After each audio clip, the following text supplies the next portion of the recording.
Subscribe to our YouTube channel and press the bell icon to get the latest updates. One of the defining traits of human attention or focus is its transient and fleeting nature and the general difficulty in maintaining it on a task. More often than not, when we're trying to focus, especially on something mundane and boring, our mind starts to either wander or blank out. This happens involuntarily, it is not in our control always, and it can even occur against our will. Even when we specifically do not want to lose attention or daydream, we can end up doing so, and we can't control it from happening, even though subsequently we can always bring our focus back to the task. A new study on people performing boring and mundane tasks has revealed the mechanisms under which the mind starts to either blank out or wander. The study then further elaborates what the nature of consequences of these lapses in attention could be and how this kind of mental activity is triggered in the brain. The culprit, it turns out, is something called local sleep or localized slow brain waves.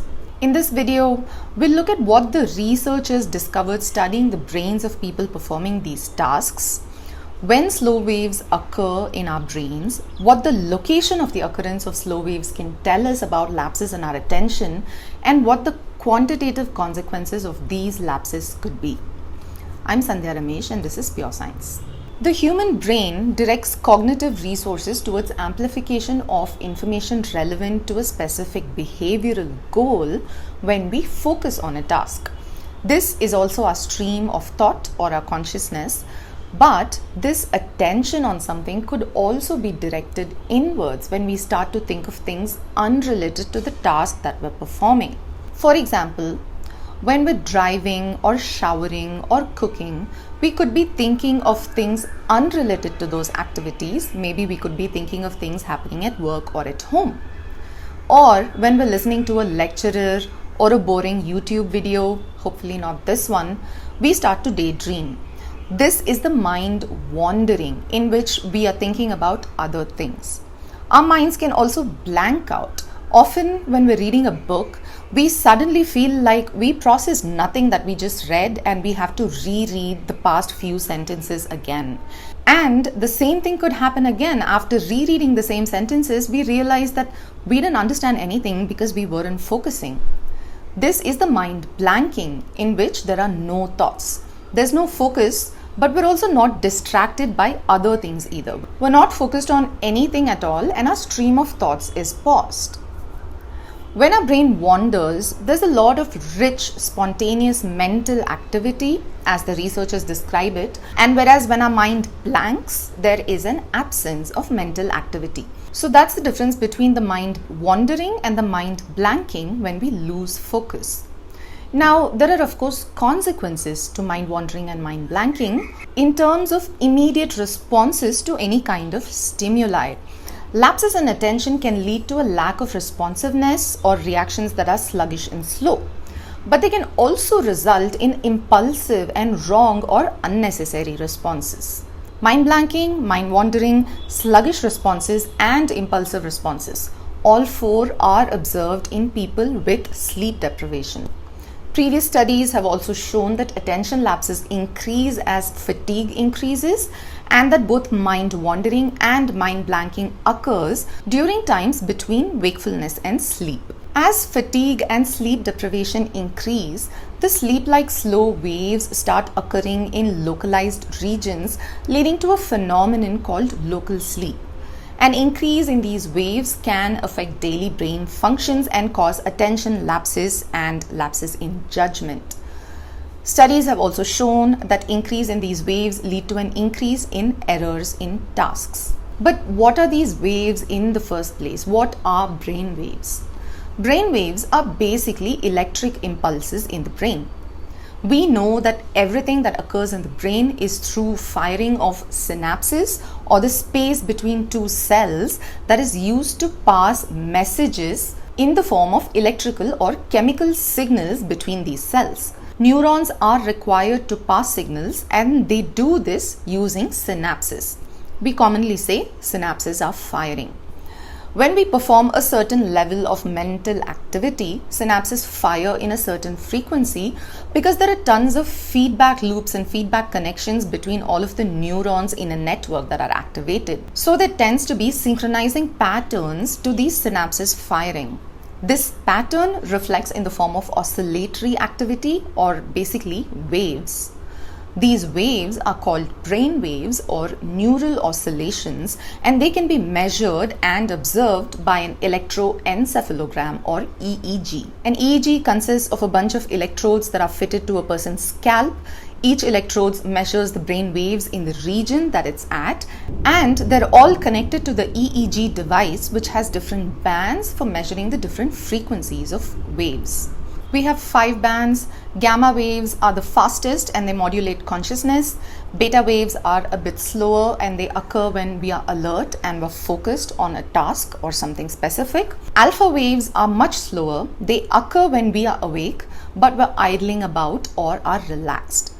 Theta waves occur when we're spaced out mentally, like when we're daydreaming or even the transition period between wakefulness and sleep.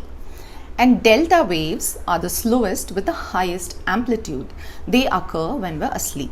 All these waves don't just occur at one point in time each. They can all occur simultaneously in different parts of the brain.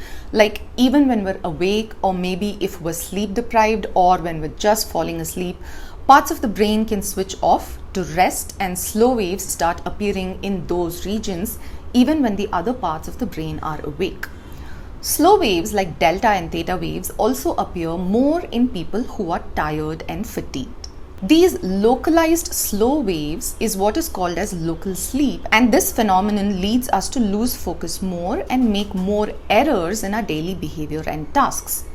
We've studied the impact of increased local delta, theta, and even alpha waves when doing a task, and we know that they lead to lapses in judgment and cause errors. Now we come to the study. This was a classic go, no-go task test, which means that in the task, the participants are asked to respond or click only when there's a go signal and not do anything when there's a no-go signal. It is mentally very undemanding and almost boring. After a few seconds, you relax, you know that all you have to do is just click whenever there's a go. The study was quite small with only 26 participants. The brain activity was monitored using a high density EEG with 63 electrodes connected all over their scalps. Their pupil dilation was also measured as a marker of vigilance. The participants were not in a state of sleep deprivation and they were not in environments that were conducive to dozing off or falling asleep, such as lying down or being reclined. While they were doing the task, the participants were often interrupted by the researchers and asked about whether they had been on, which is their mind focused on the task, or whether they were thinking about other things, which is mind wandering, or whether they were thinking about nothing, which is mind blanking. At the end of the experiment, the participants reported focusing only about half the time. The rest of the time, they were not focusing. The minds were either blanking or wandering. The authors also monitored the behavioral patterns before the onset of mind wandering and mind blanking activities. Mind blanking led to the participants making more misses and having a slower response time, leading to a sluggish mental state. Mind wandering too induced more misses, but the response time of the participants was much faster, which the authors say backed the idea that it leads to impulsive mental states. During both mind wandering and blanking, the participants were in a state of lower vigilance with significantly smaller pupils. But the pupil dilation did not vary between the two kinds of activity.